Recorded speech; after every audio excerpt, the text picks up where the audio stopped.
네, 7월 12일 오늘은 혼란스러운 시대를 헤치며 하는 제목으로 말씀을 드리겠습니다. 혼란스러운 시대를 헤쳐나가면서 성경 본문은 창세기 41장 14절에서 43절까지 제가 읽겠습니다.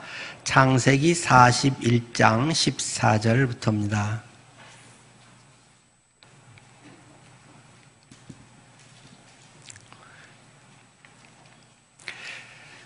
이에 바로가 사람을 보내어 요셉을 부르매 그들이 급히 그를 옥에서 내놓은지라.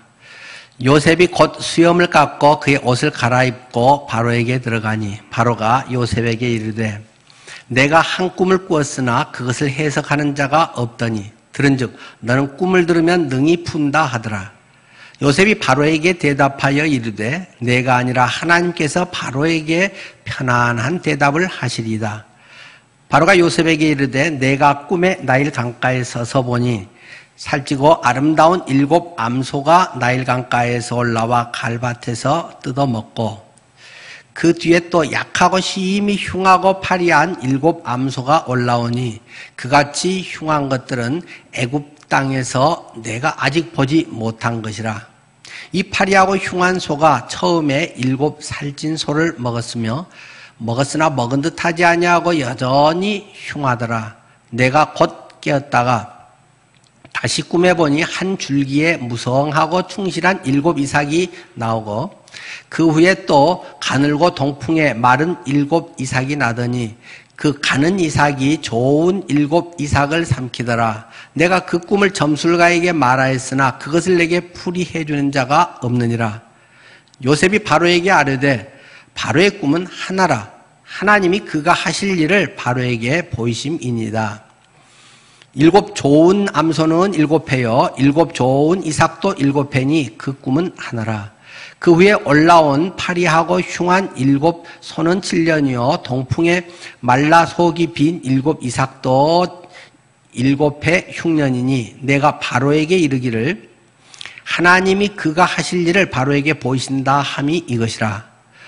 온 애굽 땅에 7회 큰 풍년이 있겠고 후에 7회 흉년이 들므로 애굽 땅에 있던 풍년을 다 잊어버리게 되고 이 땅이 그 기근으로 망하리니 후에 든 이 흉년이 너무 심함으로 이전 풍년을 이 땅에서 기억하지 못하게 되리이다. 바로에게 꿈을 2번 겹쳐 꾸신 것은 하나님이 이 일을 정하셨습니다. 하나님이 속히 행하시리니 이제 바로에게는 명철하고 지혜 있는 사람을 바로께서는 명철하고 지혜 있는 사람을 택하여 애굽 땅을 다스리게 하시고 바로께서는 또 이같이 행하사 나라 안에 감독관을 두어 그 7회 풍년에 7 땅의 5분의 1을 거두되 그들로 장차 올 풍년의 모든 곡식을 거두고 그 곡물을 바로의 손에 돌려 양식을 위하여 각 성읍에 쌓아두게 하소서. 이와 같이 그 곡물을 이 땅에 저장하여 애굽 땅에 임할 7해 흉년에 대비하시면 땅이 이 흉년으로 말미암아 망하지 아니하리이다. 바로와 그의 모든 신하가 이 일을 좋게 여긴지라. 바로가 그의 신하들에게 이르되 이와 같이 하나님의 영에 감동된 사람을 우리가 어찌 찾을 수 있으리요 하고 요셉에게 이르되 하나님이 이 모든 것을 내게 보이셨으니 너와 같이 명철하고 지혜 있는 자가 없도다. 너는 내 집을 다스리라. 내 백성이 다 내 명령에 복종하리니 내가 너보다 높은 것은 내 왕자뿐이니라. 바로가 또 요셉에게 이르되 내가 너를 애굽 온 땅의 총리가 되게 하노라 하고 자기의 인장반지를 빼어 요셉의 손에 끼우고 그에게 세마포 옷을 입히고 금 사슬을 목에 걸고 자기에게 있는 버금 수레를 그의 태움에 무리가 그의 앞에서 소리 지르기를 엎드리라 하더라. 바로가 그에게 애굽 전국을 총리로 다스리게 하였더라. 아멘. 자고 나면 뭔 일이 생기는 참 혼란스러운 그런 시대입니다. 만만치 않은 이 시대에 그리스도인으로서 어떻게 살아가야 할까 참 쉽지 않은 상황들에 우리는 직면합니다. 오늘 저는 이에 대해서 4가지로 말씀을 드리려고 합니다. 첫 번째는 하나님의 임재 가운데 살라. 어려울수록 하나님의 임재 가운데 살라. 하나님이 나와 함께 계신다. 하나님이 나와 동행하신다는 사실을 우선 주님과의 친밀한 관계 속에서 우리가 깨달아야 합니다. 이 본문인 요셉의 삶에 하나님이 함께 하신다는 것을 다른 사람들도 알았다라고 성경은 우리에게 가르쳐주고 있습니다. 내가 예수 믿는 사람, 내가 믿음 있는 사람이라는 것을 주변 사람도 안다는 것입니다. 어떻게 해요? 나팔을 불어서가 아니라 그가 돈 쓰고 시간 쓰는 거 보니까, 말하는 거 보니까, 사는 거 보니까, 뭐를 하고 사는지를 보니까 저 사람은 우리하고 좀 틀리네. 예수 믿는 사람이네. 저 사람은 목사 같으네. 하는 걸 알더라는 것입니다. 하나님이 함께 하시는 것을 당연히 하나님이 알지만 다른 사람도 아는 것이 정상적인 그리스도인의 생활이라는 것입니다. 이 창세기 39장 1절에서 10절 본문을 우리가 살펴보면요. 2절에 여호와께서 요셉과 함께 하심으로 그가 형통한 자가 되어. 여호와 하나님이 요셉과 함께해서 형통하게 됐다. 하는 일마다 잘 돼 성공하게 됐다. 3절 그의 주인 보디발이 여호와께서 그와 함께 하심을 보며 또 여호와께서 그의 범사에 형통하게 하심을 보았더라. 우리 형제 카톡 기도방에 회사가 참 어렵습니다. 이런 그 상황들 기도가 필요합니다. 요청을 합니다. 종종 그때 제가 쓸 때 우리 집사님 때문에 그 회사가 잘 되기를 빕니다. 집사님 때문에 회사가 잘 사업도 잘 되고 좋은 영향력을 끼칠 수 있게 되기를 원합니다. 그런 표현을 쓰곤 합니다. 다른 것 때문에는 좋게 안 봐줄지 몰라도 하나님이 나 때문에라도 내가 있는 곳이 형통케 해줄 수 있는 그런 삶이 된다면 얼마나 좋겠습니까? 5절 말씀에 그가 요셉에게 자기의 집과 그 모든 소유물을 주관하게 한 때부터 여호와께서 요셉을 위하여 그 애굽 사람의 집에 복을 내리심으로 여호와의 복이 그의 집과 밭에 있는 모든 소유에 미친지라. 요셉을 위해서 이러이러한 것들을 하나님이 잘되게 해주셨다. 하나님의 자녀의 삶을 주님이 책임지시고 주님이 인도하시는 뭔가 다르구나. 그러니까 나도 저 사람같이 됐으면 나도 예수 믿고 싶다 하는 것이 생길 수 있도록 하는 것이 얼마나 아름다운 일이겠습니까? 자, 여기까지는 좋은데요. 그러면 우리가 하나님 안에 바르게 이렇게 잘 하면 모든 게 그냥 내 원하는 대로 바라는 대로 다 될까요? 많은 경우 그렇게 될 것입니다. 그러나 때때로는 거꾸로 온 경우도 생기더라는 거죠. 아마 이것은 하나님의 더 큰 뜻을 나타낼 때는 그러신 것 같아요. 보통 때는 그냥 남보다 좀 잘 되고 괜찮고 이런 정도로 보통은 되겠지만요. 항상 세상에서 주님 안에 이렇게 잘 한다고 잘 나가고 성공하는 것은 아닙니다. 오히려 더 치욕적인, 정말 어떻게 변명 뒤집을 수도 없는 그러한 누명을 쓰기도 하고 요셉의 경우 결국 징역살이를 하게 되더라는 것입니다. 9절 말씀이죠. 그 보디발의 아내가 이제 유혹을 계속 하는데 그런즉 내가 어찌 이 큰 악을 행하여 하나님께 죄를 지으리까. 그 마음에는 계속 내가 하나님 앞에 산다. 하나님의 임재의식 속에 하나님이 다 보고 있는데 내가 어떻게 그런 짓을 할 수 있겠습니까? 하고 이야기를 하면서 그 여인 앞에 나는 그런 짓 하지 못합니다. 그런데 이 유혹이라고 하는 것은 그렇게 한두 번에 있다가 끝나는 게 아니라는 거죠. 억울한 일은 한두 번 좀 당하고 말고 그런 것이 별로 아니더라는 것입니다. 반복될 수도 있고 더욱 깊어질 수도 있고 참 우리가 감당하기 어려운 꼼짝 못하게 하는 그런 경우도 종종 생길 수 있습니다. 10절입니다. 여인이 날마다 요셉에게 청하였으나. 이런 유혹은 지속적이고 반복적으로 올 수가 있습니다. 직장 생활에서 또 부정을 계속적으로 상사가 내게 요구하고 아니면 회사를 떠나야 될 수도 있고 그런 어떤 사회 속에 쉽지 않은 상황이 날마다 직면할 수도 있는 것이죠. 그런데 요셉이 듣지 아니하여 요셉의 태도는 동침하지 아니할 뿐더러 함께 있지도 아니하니라. 뭐가 야 저 사람은 틀리구나, 야 그런 것이 멋진 매력으로도 보이게 되고, 그러니까 어떤 사람은 그것을 하나님의 영광을 보기보다는 육감적으로 세속적으로 그것을 보면서 그 매력에 빠져서 죄 쪽으로 가려고 하는 성향이 세상은 많이 있는 것이죠. 그러니까 이 요셉은 동침하지 않았다. 그 여자가 요구하는 그대로를 들어주지 않았을 뿐더러 함께 있지도 아니하니라. 아예 그런 여건조차 만들지 않고 뭐 바보 천치 소리 듣더라도 삥 돌아가고, 그래도 네가 남자냐 뭐 그래도 그냥 감대하면서 지냈다는 것입니다. 그렇게 하면 또 다 해결이 되나요? 본격적인 여자의 질투에 의해서 요셉이 완전히 꼼짝달싹 못하고 감옥살이 한 내용을 우리가 잘 알고 있지 않습니까? 어떤 것에 같이 휩쓸려서 그런 불법 또는 죄를 짓지 않을 뿐더러 거기에 함께 하지도 않으려고 하는 자세가 필요합니다. 아예 그것은 손도 안 대야 되는 거죠. 저는 이제 70년대 대학교 다녔기 때문에 그때 우리나라 뭐 독재 이런 거든지 이제 박정희 대통령 말기 정권 때잖아요. 뭐 그럴 때 이제 흥사단 활동을 한 적이 있습니다. 그때 안창호 선생의 그 이야기가 두고두고도 지금도 남습니다. 네가 만일 꿈에서라도 거짓말을 했으면 통회하라.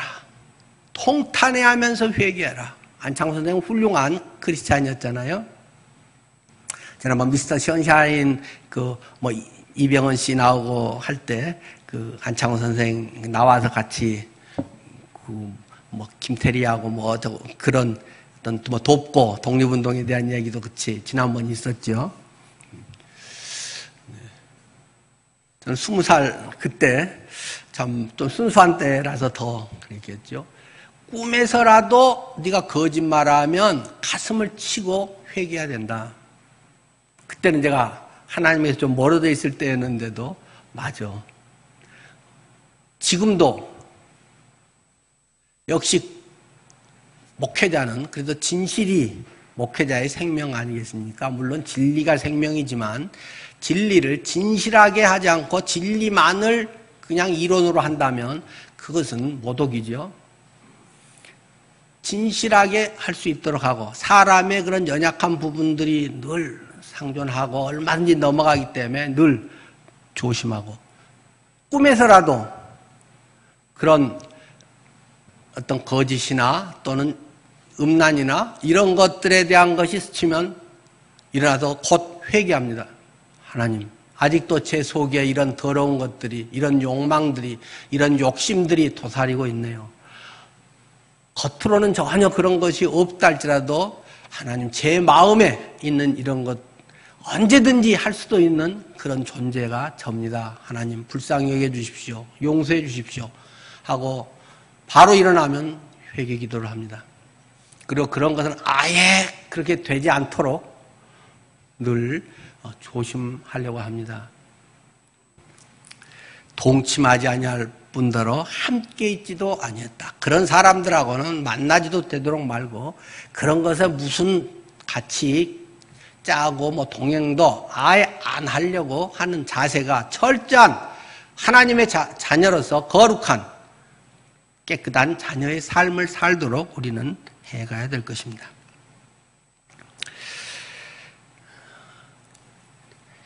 제가 우리 목회자들에게도 자주 그런 얘기를 하지만, 사람을 의지하지 마라. 특히 또 이따가 어디 사역이든 선교든지 선교 담임이나 목회 사역하러 나가는 분들에게 자꾸 이야기를 합니다. 사람을 의지하지 말아라. 오늘 본문에도 보면 우리가 전후를 잘 알듯이 술 맡은 관원장, 또 떡 맡은 관원장이 억울하게, 또는 어떤 사람은 진짜로 잘못해서 들어와서 감옥살이를 같이 했는데, 꿈을 꿔서 요셉이 꿈을 풀어줬더니 한 사람은 꿈 그대로 복직이 돼서 그 사람은 의전 수석 비서관이 됐고 한 사람은 그대로 사형을 당했다 하는 이야기 아시지 않습니까? 그러면서 그 다시 의전 수석 비서관으로 이게 복귀하는 그 사람은 너무 고맙고 어쩌면 그렇게 그냥 딱 맞췄을까? 너무 고맙다. 나가면서 어떻게 했어요? 내가 당신 억울한 거 꼭 왕에게 말해줄 테니까 조금만 기다리세요. 요셉이 난 정말 억울한데요. 꼭 좀 말해주세요. 난 어디 하소연할 데도 없네요. 꼭 말해주마 하는데 사람은 그 상황하고 나오면 또 많이 틀리잖아요. 나오면 그간에 뭐 다른 밀린 일이나 뭐 사람들 관계 뭐 여러 가지에 바빠지고 대개가 잊어먹기 쉽잖아요. 처음에 했던 말대로 또 못하는 경우가 허다한 것이 사람의 관계이기 때문에 사람은 사랑하고 할 수 있는 대로 끝까지 품고 같이 어우러서 하려고 하지만 사람을 자꾸 의지하면 사람이 아주 유치해집니다. 그리고 저급하게 되면서 사람의 삶이 흐트러지기 시작하는 것이죠. 역시 술 맡은 관원장은 나가서 깜깜하고 잊어먹은 지가 한 달, 두 달, 1년도 아니고 2년이나 오늘 41장 1절 막 시작할 때가 만 2년 후에 2년 후에가 잘 생각나서도 아니고 그때까지도 깜깜 잊어먹었는데 하나님께서 왕 파라오에게 꿈을 꾸게 하셔갖고 꿈 때문에 뭔가를 찾게 만드셨다는 것입니다. 사람에게 꼭 요청하고 구걸하지 않아도 하나님께서 하나님의 섭리 가운데 하게 하실 때는 어떻게라도 그 사람 꿈에라도 하고 뭔가 상황을 바꿔서라도 하나님께서 하시는 줄 믿습니다. 자, 그렇게 해서 하나님은 결국 그가 징역살이도 하고 억울한 누명도 쓰고 정말 회복하기 어려운 치명적인 그런 것도 있었지만 결국 총리가 되게 하셨다 하는 걸 우리가 잘 알고 있습니다. 하나님과의 친밀한 관계를 유지하십시오. 어떤 상황에서도 환경은 수시로 바뀌게 되어 있는 것입니다. 가장 가깝고 힘될 만한 사람이 오히려 나를 가장 어렵게 할 수도 있는 것이고 그런 게 더 어렵고 더 사실은 실제적인 부분이죠.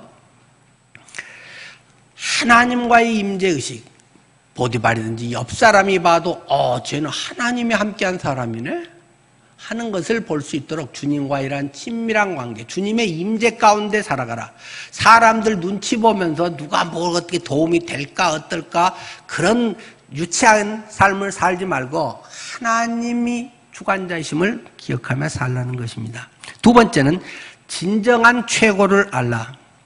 진정으로 누가 최고인가, 누가 가장 힘센가, 누가 이 모든 것을 해결할 자인가를 바로 깨달아야 한다는 것입니다.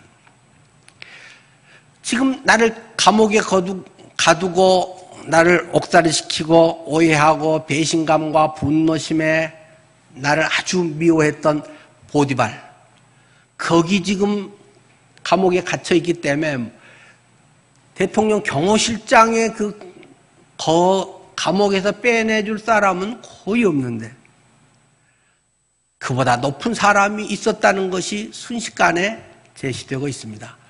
왕 파라오가 있더라. 파라오의 꿈을 꾸어서 야 누가 이거 해몽 좀 잘할 사람 없어? 그때 아까 술 맡은 거라니 아차 제가 큰 잘못을 지었네요. 진즉 말씀드려야 되는데요. 내가 전에 징역살이 할 때 같은 징역 살이하던 그 히브리 노예 녀석이 있었는데 하면서 말하니까 당장 왕이 야 그런 일이 있어서 빨리 데려와라. 뭐 보디발이 풀어주고 싶고 안 하고 아무 상관없이 왕이 빨리 지금 즉시 대령해라. 순식간에 감옥문이 열려버리는 것입니다. 순식간에 문제가 해결이 됩니다. 아무리 세상에서 강하고 어렵고 나를 벗어나게 하지 못할 그런 존재가 있다 하더라도 그보다 더 큰 자가 있을 때 얼마든지 해결되는 것을 기억해야 됩니다. 여러분은 세상에 대해서 어떤 가치관, 생각을 가지십니까? 저 사람 돈이 엄청 많다. 사장이다, 재벌이다. 그런 사람 앞에 가면 왜 나는 이렇게 작아지는가? 뭐 그런 노래를 하게 될까요? 누가 돈 막 한 100만 원을 준다. 누가 한 1억을 준다.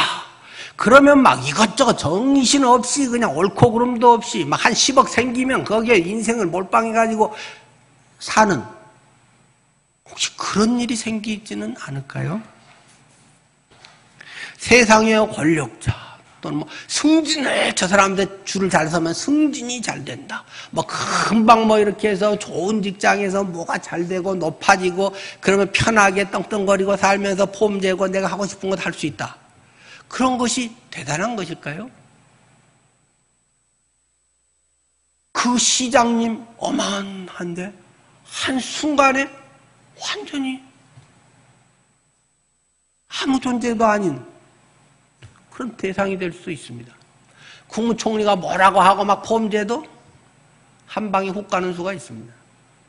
대통령은 뭘 할 것 같아도 대통령도 별거 아닌 것을 우리는 수없이 보아오고 있습니다. 세상에서의 그런 존재보다 전능자 하나님이 계시다. 역사를 주관하시는 분은 하나님이시다. 내가 하나님의 자녀고 나는 하나님 안에 있고 하나님이 나를 구원하시는, 하나님이 반석이고 나의 피할 바위시고 구원의 뿌리시고 수없이 하나님이 바로 그런 존재라는 사실을 믿는가? 그러면 세상을 좀 우습게 볼 줄 알아야 됩니다. 전에도 설교 때 그런 말씀드렸는데 크리스찬은 세상을 우습게 볼 줄 알아야 됩니다. 세상이 뭐 대단한 것 같이 하고 뭐가 높아지고 무슨 스펙이 어떻고 뭔 학위를 얻고 뭐가 많이 벌고 그런 것들 와 부러워지고, 한번 진지하게 신앙을, 하나님관을 점검해 봐야 됩니다. 세상이 우습게 보여야 됩니다. 환경이 막 이렇게 해서 내가 뭐 어떻게 하고 어떻게 이러면 어떻게 뭐 우리 애가 어떻게 괜찮습니다. 아프면 아픈 것이고 없으면 고생하는 것이고, 그것이 인생의 끝이라면 굉장히 큰 문제지만 그것을 통해서 하나님의 어떤 특별한 역사가 있으리라고 하면 아파야 대가를 치르는 것이지 그냥 쉽게 만사형통한다? 성경적 방법이 아닙니다. 가진 것을 우습게 여길 줄 알아야 됩니다. 남의 가진 것이 우습고 와 저렇게 해서 저 사람 돈을 많이 가져서 뭐 일찍 집을 사갖고 뭘 어떻게 되고 그런 것이 부럽고 웃긴 소리 하고 있네. 적어도 예수 믿은 사람이, 하나님 자녀가, 천하를 주물떡거린다는 하나님을 내가 믿는 사람이 기본적으로 그 정도 믿음은 갖고 살아야 되지 않은 거 아닙니까? 하나님 믿는 맛이 어디에 있습니까? 차라리 세상에 잘 나간 사람 쫓아다니면서 어디에다가 뭘 투자하면 잘 될까요? 그런 사람에 비유 맞춰지고 밥 한 번씩 사주면서 그렇게 돈 버는 게 그러면 훨씬 낫지. 세상은 우스운 겁니다. 하나님의 관점에서 보면은 별것도 아니고 웃긴 것들입니다. 하늘에서 내려다보면 고놈이나 도토리 키재기라는 것이죠. 물론 다른 사람의 정직한 성공과 그런 걸 존중해야 됩니다. 그리고 그런 것을 잘 또 같이 어우러져서 잘 해야 되죠. 그러나 내 마음 속에 막 그런 것이 그렇게 부럽고 막 우리 자녀는 그걸 못한 게 너무 속상하고 막 살 맛이 안 나고 그러면 그 현실이 문제가 아니라 나의 신앙을 점검해 봐야 됩니다. 세상은 우스운 거 아닙니까? 일장춘몽이라고 이야기하지 않습니까? 대단한 권력이 하루 밤 사이에 살았다 죽었다 하는 게 인간의 모습 아닌가요? 내가 진정으로 두려워하는 것은 무엇입니까? 내가 진정으로 두려워하는 사람은 누구입니까? 정말로 그것이 두려움의 존재, 실상입니까? 막막하고 세상적으로 안 풀리고 도저히 벗어날 수 없을 것 같은 상황이나 조직이나 사람에서도 우습게 볼 줄 알아야 됩니다. 왜냐하면 훨씬 큰 주님이 부활하신 예수 그리스도 전능자 그분이 나와 함께 하시고 그분이 나의 인생을 이끌어가고 계신다는 확신이 있기 때문입니다. 극단적 선택에 대해서 참담한 그런 모습들을 우리는 보고 갈수록 그런 현상이 많이 있는 안타까운 현실 속에 있습니다. 저는 이렇게 극단적 선택을 한 분의 장례에 대해서 두 번을 제가 접했습니다. 한 번은 투신자살의 경우 제가 장례를 치루었고 또 한 번은 목을 맨 강원도의 여고생 한 아이의 임종예배를 제가 했습니다. 제가 세브란스 병원에 그 원목으로 또 같이 할 때 오늘날 갑자기 연락이 왔습니다. 목사님, 지금 목을 매서 뇌사한 여고생이 있는데 그 아이 임종예배를 목사님이 좀 해 주십시오. 목사님은 현직 교회에 담임으로 하니까 여러 그런 이제 경험이 많으니까 목사님이 좀 해 주십시오 하고 제게 부탁을 해서 즉시 병실로 올라갔습니다. 제가 그 상황에서 왜 그렇게 됐냐고 물어볼 그런 경황도 아니었고, 아이는 식물인간 상태로 뇌사가 돼서 완전히 체온은 있지만 전혀 다른 반응은 없는 그런 상태였습니다. 근데 예수님 믿는 애도 아니었습니다만은 이제 그 엄마가 이렇게 이제 장례를 치르면서 뇌사 판정위원회에서 뇌사 확정이 되고 그 기증을 하면 어떠겠냐 하는 옆에 이야기들을 했는데 그래서 또 그러면 또 혜택도 좀 있잖아요. 장례 이런 것들 다 해주고 그 엄마가 그러면 그나마 좀 기여할 수 있는 지금 상황에서 그래도 남에게 도움을 줄 수 있는 것이 장기 기증을 하고 가는 것이겠다 해서 장기 기증에 다 엄마가 서명을 했다는 것입니다.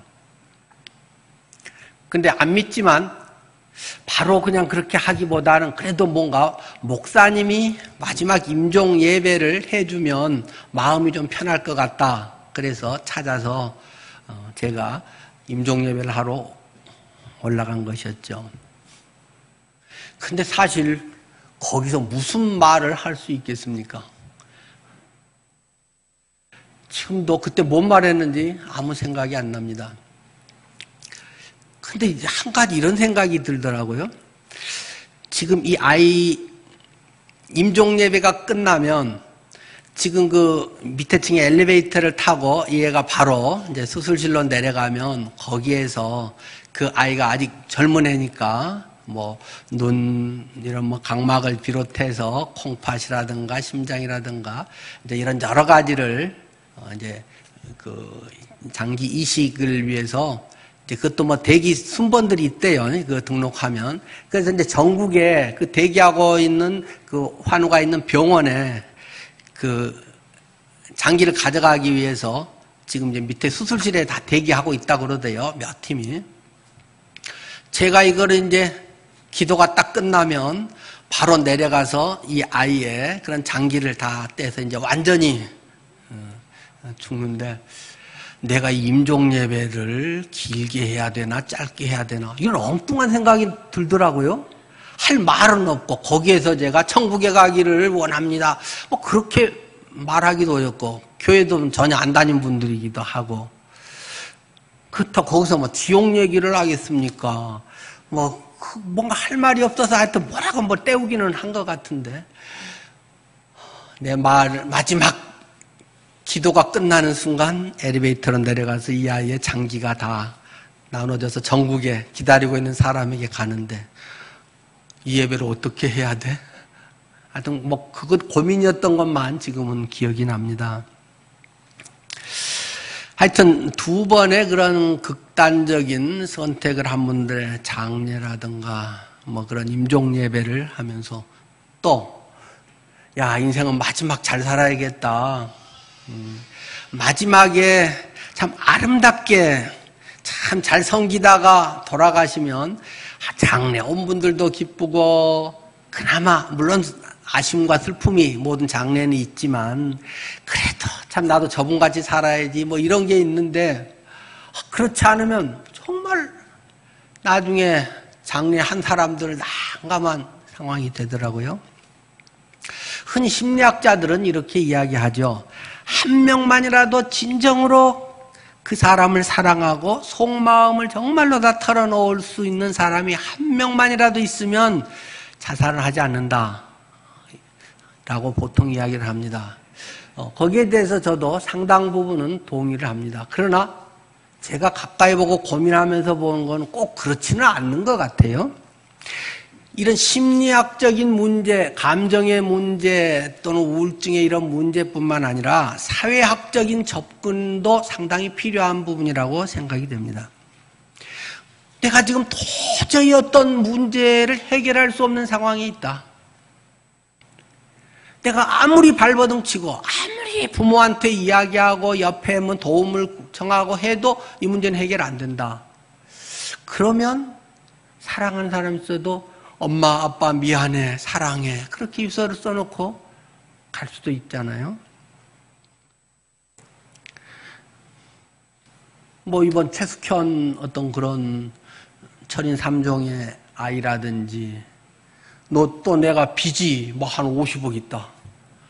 도저히 뭐 우리 식구들이 다 어떻게 못한다. 뭐 이자 뭐 몇백만 원씩 내라고 계속 협박하면서 막 직장 찾아오고 집 앞에 서 있고 우리 아이에게 어떻게 하려고 하고 막 이런 것에서 법적으로도 어떻게 해결이 안 되고, 또는 어떤 문제 기관에 막 자꾸 이야기해도 별로 기관에서 그 진지하게 받아주지도 않고 여기저기 해도 돌아오는 것은 결국 해결이 안 되고 나중에 더 큰 어려움이 될 거다. 이런 어떤 난감한 상태,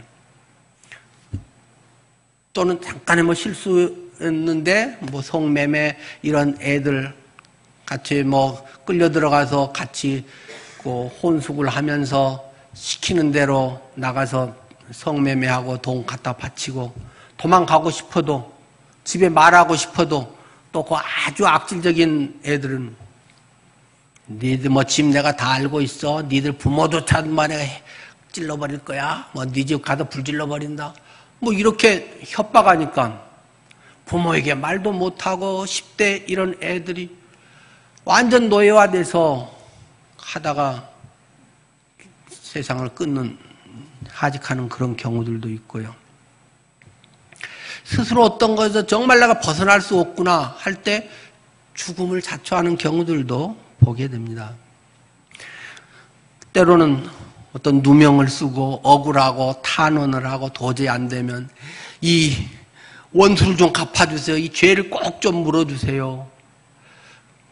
그 아파트 경비원의 어떤 그분의 그 하소연, 만날 때마다 폭력을 쓰고 화장실 데리고 가서 때리고 빨리 사표 안 써 하면서 하고, 계속 어떤 그런 것들에 대해서 꼭 죄를 심판해 주세요 하는 막 이 복수, 이게 사회 이슈화해서 그것을 확장을 해야만 이것이 좀 되겠구나. 희생양처럼 그런 사람들도 있고, 또 굉장히 좋은 이미지로 했는데 자기의 이중성이라든가 자기의 명예가 훼손된다거나, 저 사람 그리 안 봤는데 그랬어? 라는 것이 들춰질 때 아마 노회찬 의원 같은 분도 저 양반 깨끗한데 뇌물을 받았어? 그러니까 견딜 수 없이 투신 자살을 하고 뭐 이런 현상들을 우리가 접하게 됩니다. 그러나 모든 것에 전능자가 계신다. 문제 해결자가 있다. 우리 부모가 해결해 주지 못하고 주변 사람이 해결해 주지 못한다 할지라도, 사람은 해결 못한다 할지라도 하나님이 해결하실 수 있다. 모든 것의 주관자가 하나님이시라는 사실을 확신해야 됩니다.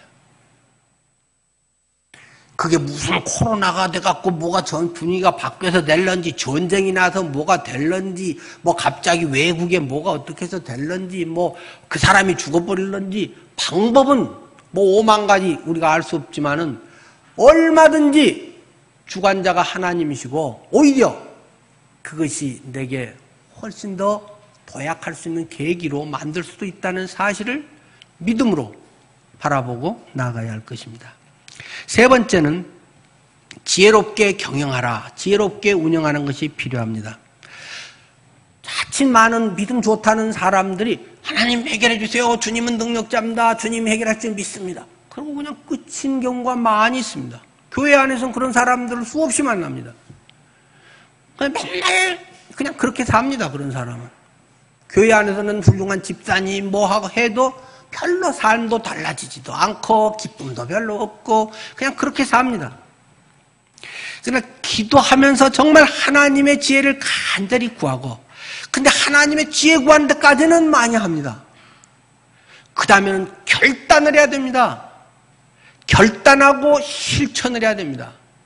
많은 경우 이게 바람직하다 하면 과감하게 결단하고, 늘 거기에는 양면이 있기 때문에 손해볼 것도 있고 욕먹을 것도 있고 내가 될까? 내 계산을 뛰어넘는 것도 있고, 그럼에도 기도하면서 강하고 담대하라, 결단을 하고 실천을 해야 됩니다. 이래야 그것이 효과가 보이게 되는 것이죠. 자, 요셉 오늘 본문에 7년 풍년과 7년 흉년이 있습니다. 7년이라고 하는 건 실제 7년이죠. 7년간 이런 굉장히 어려운 일이 1, 2년도 아니고 7년이나, 또 다르게 조금 더 확대 해석을 하면 이거 완전한 풍년, 완전한 흉년이라고도 했죠. 정말 잘 나가고 잘 되고 거리낄 것 없고 인생이 행복하고 좋고 막 이렇게 엄청 잘 나간 시기라고도 할 수 있고, 그러나 가장 현실적인 우리의 형태로 보면 한 우리의 직장 생활의 한 30년 뭐 이 정도라고 볼 수 있지 않을까요? 7년 풍년은. 한 30살까지 열심히 공부하고 군대도 갔다 오고 취직 공부하고, 그래서 이제 취업을 합니다. 그렇게 해서 한 30살부터 한 60살까지 은퇴할 때까지 30년 열심히 죽으라고 벌고 승진도 하고 재미도 있고 뭐 여러 가지 인생에 제일 어떤 활발한 또 황금기, 돈 벌어서 하고 싶은 것도 하고 그런 7년 풍년이라고 하겠죠. 그런 다음에는 7년 흉년, 30년의 그 이후로 은퇴 후 생활을 해야 됩니다. 그때는 뭐 옛날같이 월급이 또박또박 들어오는 것도 아니고 어떤 돈 쓸 일은 많아지는데 병원에도 또 가게 되고 자식들도 여워야 되고 뭐 여러 가지 일은 많아지지만 별로 인생의 물질적인 풍요가 오기는 쉽지 않겠죠. 30년의 은퇴 후 생활, 한 60살에서 90살 정도까지의 그런 생활이 7년 흉년이라고도 할 수 있겠죠. 잘 나갈 때 나는 잘 나가, 뭐가 있어, 뭐 그러면 안 된다는 거죠. 7년 풍년 잘 나갈 때 경영을 잘해야 된다. 오늘 본문에도 나왔잖아요. 어떻게 7년 풍년 때 요셉은 했습니까? 41장 34절에 20%씩을 꼬박꼬박 적금도 하고 보험도 들고 투자해서 비축해서 그 다음에 7년 흉년을 대비했다.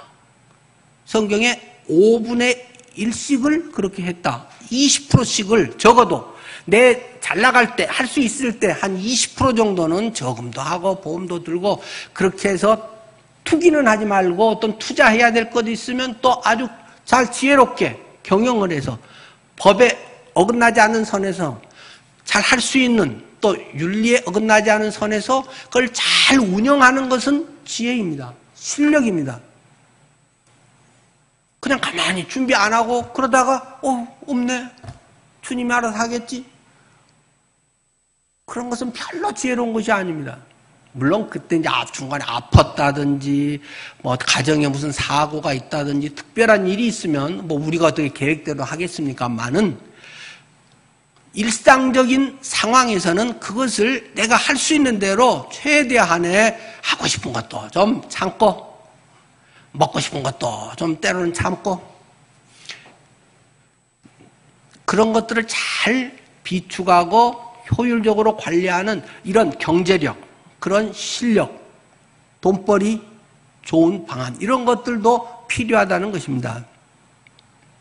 그래서 우리는 자기 자신의 문제를 해결해서 내 노후 문제가 해결됐다, 나는 걱정 없다, 그것을 위해서라기보다는 배워서 남 주자, 벌어서 남 주자, 뭔가 내 것도 해결하지만 남에게도 줄 수 있는, 손주들 용돈도 주지만 뭔가 좀 어렵다, 그런 것을 줄 수 있는 그런 것이 얼마나 필요하겠습니까?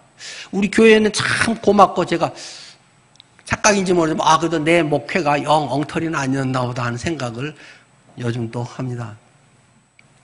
요즘같이 상당히 어려운데, 다들 경제적으로도 어렵고 하는데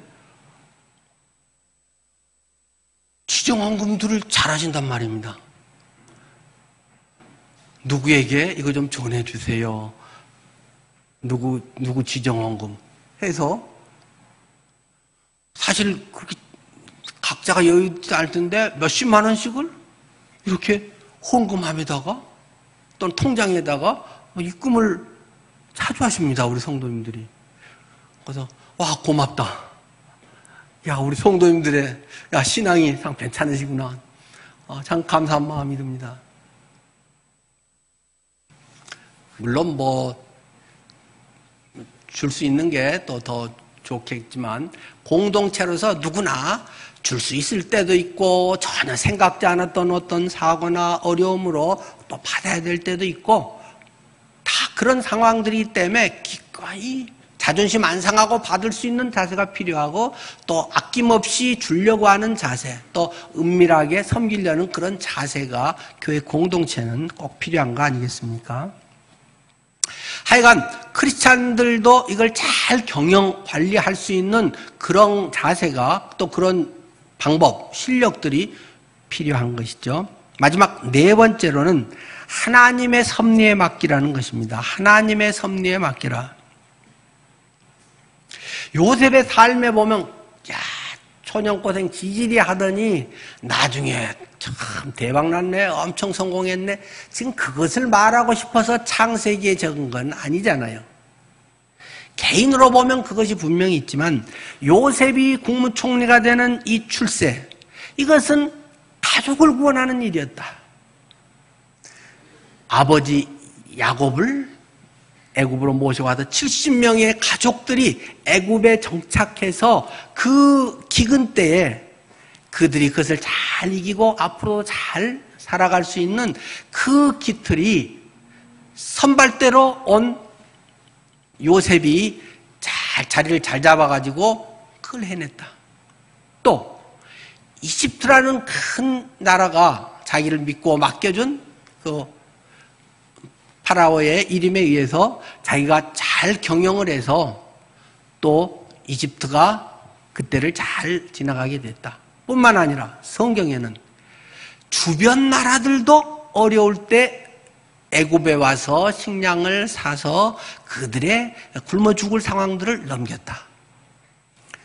내 개인 영광이기도 하지만 우리 가족에, 또 우리 나라에, 주변 나라들에게도 유익을 주는 것이 요셉의 과정이었다는 것입니다. 그러나 성경은 또 거기까지 그걸 말하려고 하는 것이 초점은 아니죠. 뭐가 초점입니까? 마지막 50장 이 끝에 보면 이런 이야기가 있습니다. 요셉이 죽었다. 요셉이 그러나 죽으면서 유언을 했다. 50장 24절, 요셉이 그의 형제들에게 이르되 나는 죽을 것이나 하나님이 당신들을 돌보시고 당신들을 이 땅에서 인도하여 내사 아브라함과 이삭과 야곱에게 맹세하신 땅에 이르게 하시리라.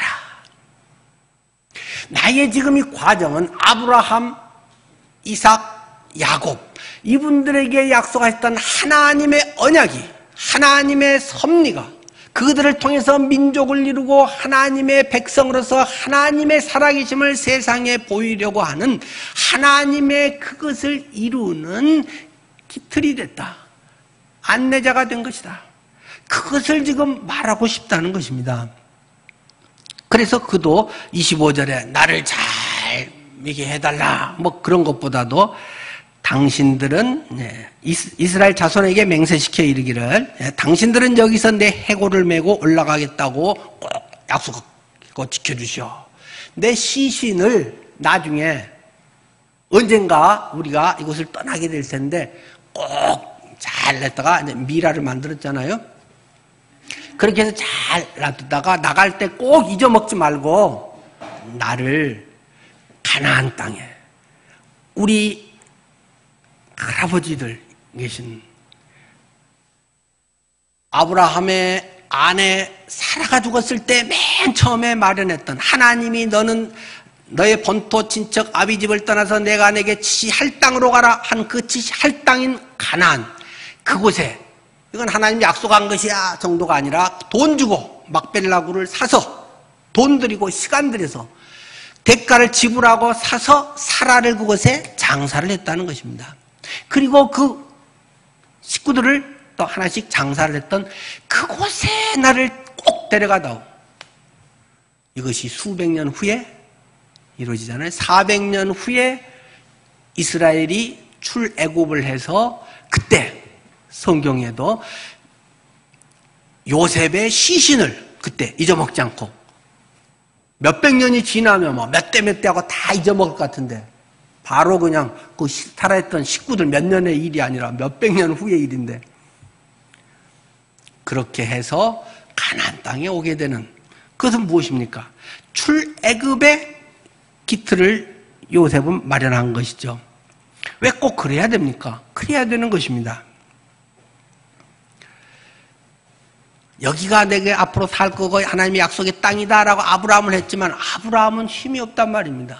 몇 명 갖고 뭐 거기서 야 우리 땅이야 하나님 주셨어 해봐야 뻥치는 것밖에 안 된다는 것입니다. 여기야 하고 땅 받기 하고 뭐 기도는 하지만 거기서 적응 자체가 만만치 않지요.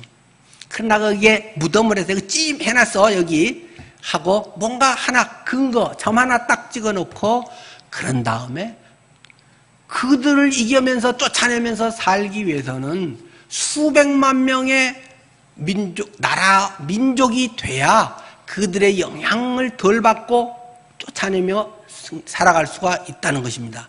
그렇기 때문에 이해도 안 되고 노예 생활을 하고 피라미드나 겨우 짓고 막 이렇게 이용당한 것 같았지만 그 기간에 그들은 수가 엄청 불어나서 수백만 명이 되고 때가 찼을 때 하나님께서 모세를 보내서 모세가 인도해서 가나안 땅으로 광야를 거쳐서 그들의 오래 배어있는 노예 근성 찌꺼기를 뽑아내고 하나님을 의지하면서 사는 하나님 주시는 만나와 메추라기를 먹으면서 사는 생수를 하나님 주시는 것을 먹으며 사는 것을 배워가면서 오랜 삶에 그걸 뭐 몇 달 붕괴해서 되는 게 아니고 40년간의 찌꺼기 제거를 안 되면 또 원시 또 배우고 하면서 그 다음 세대가 들어가서 가나안 12지파가 땅을 나눠서 그곳에서 살게 된다. 그것이 여호수아 사사기 그런 내용 아닙니까? 그리고 자꾸 사람들은 눈에 보이는 걸 추구하기 때문에 하나님의 다 정통인 예수님의 태어날 그 줄기 그 유다조차도 세상의 것에 휘청거린다는 말입니다. 좋아 보이는 것, 이뻐 보이는 것, 뭐 많이 가진 것 이런 것 해가지고 유다도 이방 여인을 맞이하게 됐다는 것입니다. 큰일 났죠. 그래서 하나님은 그들의 순수한 혈통을 유지시키기 위해서 그 고센이라고 하는 한쪽 귀퉁이에 밀어왔다라는 것입니다. 그것은 주기적으로 이집트가 홍수로 물이 넘치기 때문에 위에 있는 그 기름진 것들이 휩쓸려 내려와서 고센이라고 하는 지역이 삼각주 지역에 쌓이잖아요.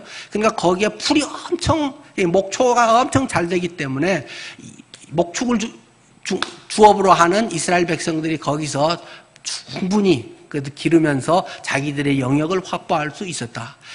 그러나 그들이 만약에 좀 똑똑하고 문화인이고 했으면 이집트 사람들하고 막 혼혈이 될 가능성이 있는데 이집트는 오랜 문명기 있고 또 농사를 짓고 그래서 학문이 발달하고 정착지기 때문에 그런 사람들이 이게 뭐 양이나 몰고 다니고 막 입술 다니고 이런 사람들 아주 그 무시한 아이 싼 것들 아유 저런 거 못 배운 것들 결혼을 안 해주니까 할 수 없이 이스라엘 백성들끼리 모여서 살고 순수한 혈통을 유지할 수밖에 없었다는 것입니다.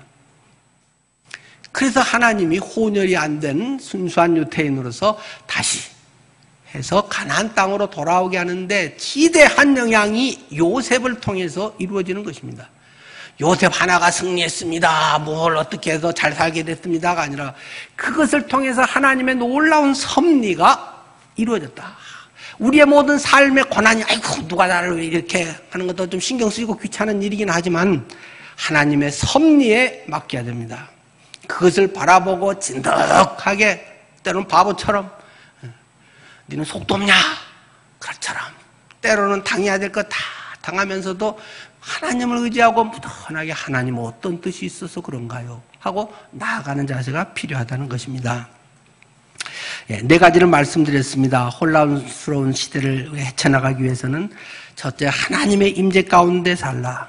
두 번째는 진정으로 최고가 누군가, 최고 능력자가 누군가를 알라. 세 번째는 지혜롭게 경영을 잘 운영해서 해나가라. 네 번째는 하나님의 섭리에 맡겨라. 사람이 아무리 해도 하나님의 섭리를 벗어날 수가 없습니다. 그래야 강담두늘 임마누엘이라는 성도님들 되시기를 축원합니다. 기도하겠습니다.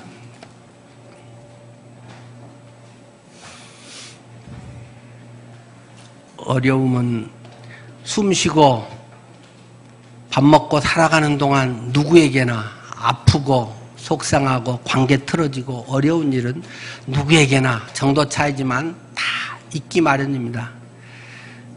죽으면 졸업하게 될 문제겠죠. 그 속에서 하나님이 뭘 하고 하나님의 더 큰 뜻을 뭘 하려고 하는가 하는 것에 일희일비하지 말고 세상을 우습게 보라고 말씀을 드렸습니다만 어떤 비웃거나 비꼬는 게 아니라 그런 것에 압도되지 말고 내 안에 전능자 하나님이 계시다는 확신 속에 이 믿음으로 의연하게 살아갈 수 있는 주의 당당한 자녀들이 되시기를 축원합니다. 하나님 그렇게 되게 인도해 주십시오. 예수님 이름으로 기도드립니다. 아멘.